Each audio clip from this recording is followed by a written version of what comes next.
Au siège du CCM Togo, les membres en provenance de 3 secteurs, le secteur public, la société civile et les partenaires techniques et financiers. Un conclave pour renouveler le bureau exécutif et décider de nouvelles orientations de la structure. Le CCM, c'est en anglais.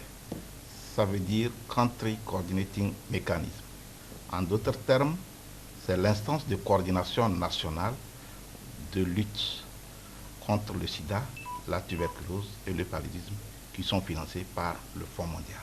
Au niveau de chaque pays, ces instances sont instituées pour coordonner, élaborer, soumettre et faire le suivi des subventions que le Fonds mondial met à la disposition des pays.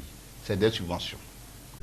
Des subventions venant principalement du Fonds mondial pour faire face aux maladies considérées comme fléaux du siècle, notamment le sida, la tuberculose et le paludisme. Depuis sa création jusqu'à ce jour, le Togo a bénéficié de 11 subventions. Donc 4 pour le VIH-Sida, 5 pour le paludisme et 2 pour la tuberculose.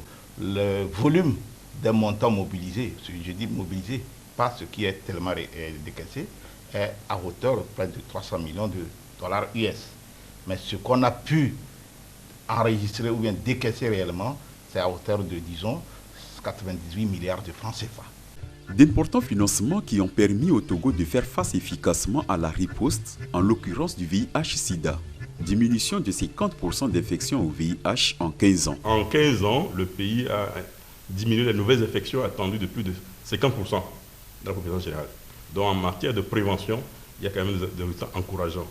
Et cette diminution est encore plus importante chez les enfants, où on est autour de 65%, qui montre qu'on a mis l'accent aussi sur la prévention, la transmission de la mère à l'enfant, pour que les enfants ne naissent pas avec le VIH.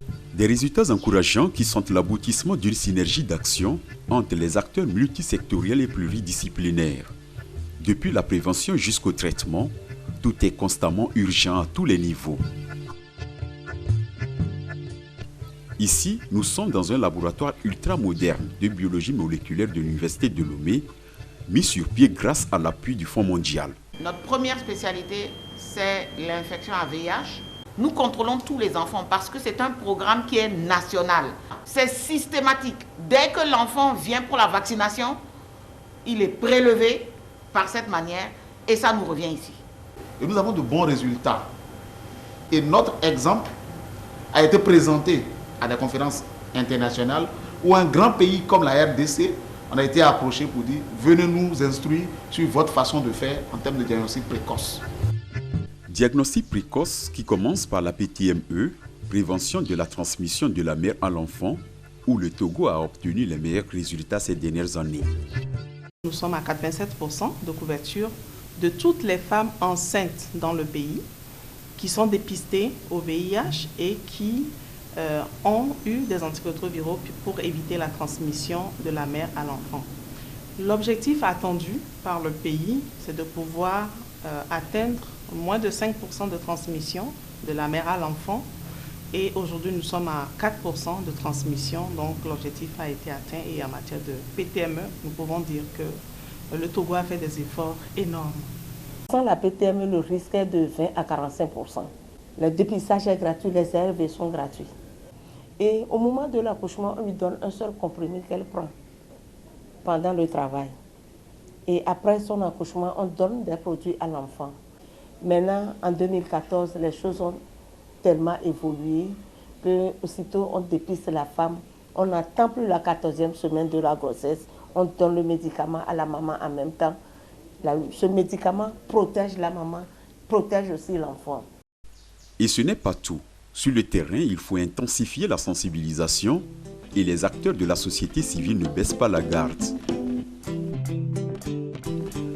Quartier Djidjole à Lomé. Lorsque nous sommes arrivés à l'ONG Femmes, le staff était en pleine réunion.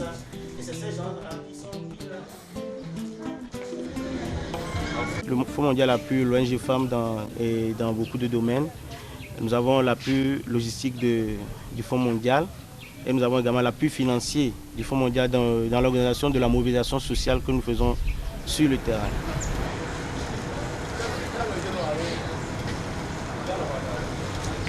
Aujourd'hui, Rodrigue et Juliette ont rendez-vous avec un groupe cible des apprentis d'un atelier de la banlieue. C'est une opération de suivi avec les pères éducateurs.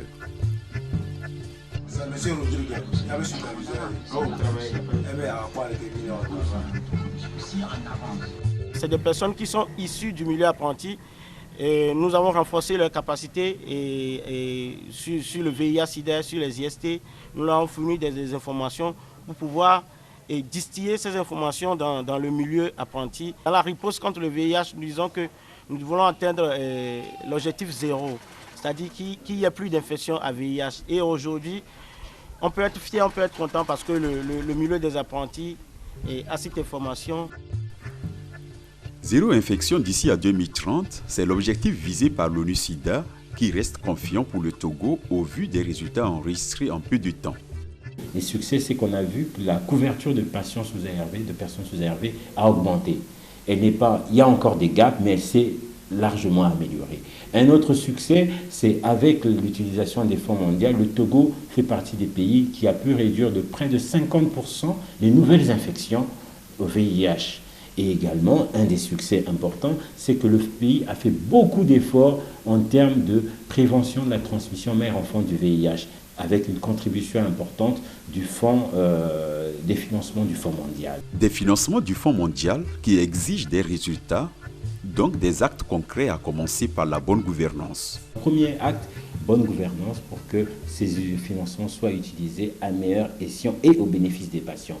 Le deuxième acte, deuxième chose que ça présage, c'est que si le pays arrive à maintenir sa tendance actuelle des résultats, on pourra d'ici 5 ans avoir encore des meilleurs résultats et pouvoir parler d'ici 2030, annoncer la fin du sida.